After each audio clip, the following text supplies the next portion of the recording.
నమస్తే అండి, welcome to Mom's World Chandu. First time video చూస్తున్నట్లయితే ఛానల్ని సబ్స్క్రైబ్ చేయండి. వీడియో నచ్చితే లైక్ చేయండి, అలాగే కామెంట్ చేయండి. అమ్మా, నాకు భోగి పండుగ గురించి కథ చెప్పమ్మా. సరే కన్నా నాన్న, కథ కాదు కథలు చెప్తాను విను. ఒకప్పుడు భూదేవి పండగల పట్ల ప్రజలు ఆసక్తి తగ్గుతోందని శ్రీ మహావిష్ణువు దగ్గర ఫిర్యాదు చేసింది. శ్రీ మహావిష్ణువు భూదేవికి భోగి పండగ ప్రారంభించే ఆలోచన ఇచ్చాడు.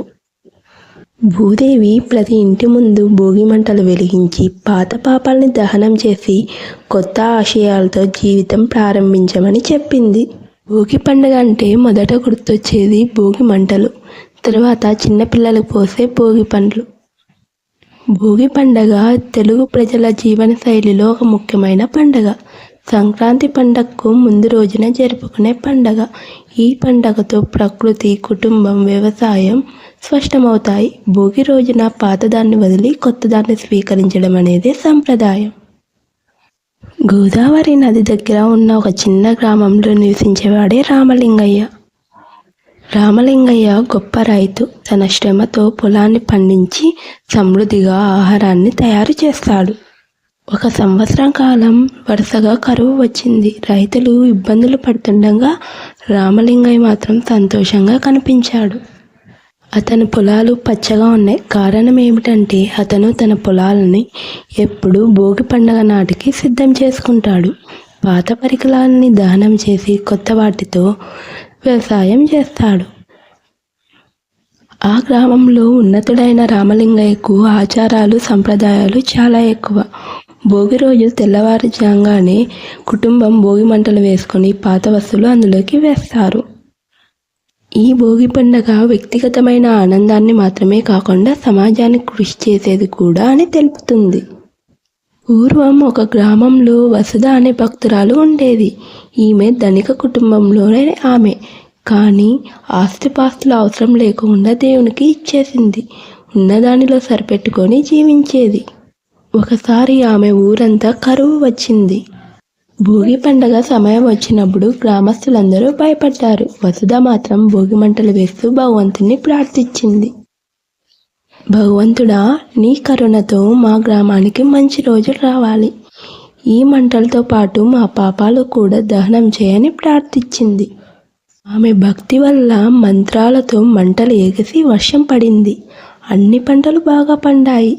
ఈ కథ భక్తితో చేసే దేవుడి కార్యాలు కృపను ఎలా పొందుతాయో చెప్పే ఉదాహరణ. భోగి రోజు భోగి మంటలతో పాటు భోగి పండ్లు పోసే ఆచారం చాలా ముఖ్యమైనది. ఈ ఆచారానికి సంప్రదాయం మరియు ఆరోగ్యపరమైన కారణాలు ఉన్నాయి.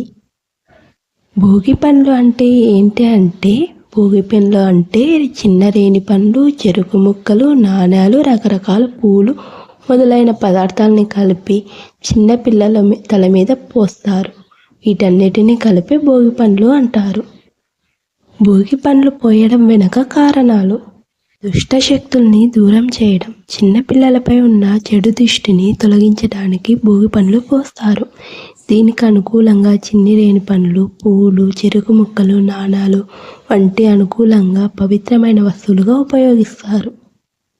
అలాగే భోగి పండ్లు పోయడం ద్వారా పిల్లలకు దేవతల కరుణ, క్షేమం పొందుతాయని ఆశిస్తారు. భోగి పండగ పాతదనాన్ని వదిలి కొత్త ఆశయాలని స్వీకరించే సందేశాన్ని అందిస్తుంది. భోగి పండ్లు పోసి పిల్లలకు కొత్త ఆశయాలతో జీవించమని శుభాకాంక్షలు ఇస్తారు.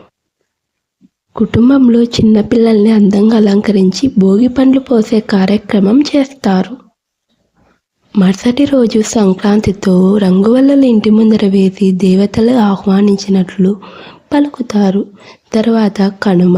ఈరోజు పశువుల్ని అలంకరించి గోపూజ చేస్తారు.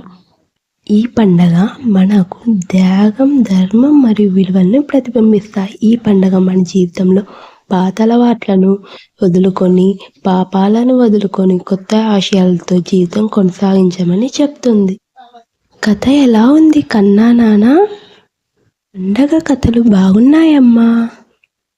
పండగ కథల్లో మీకు ఏ కథ నచ్చిందో కామెంట్ చేయండి.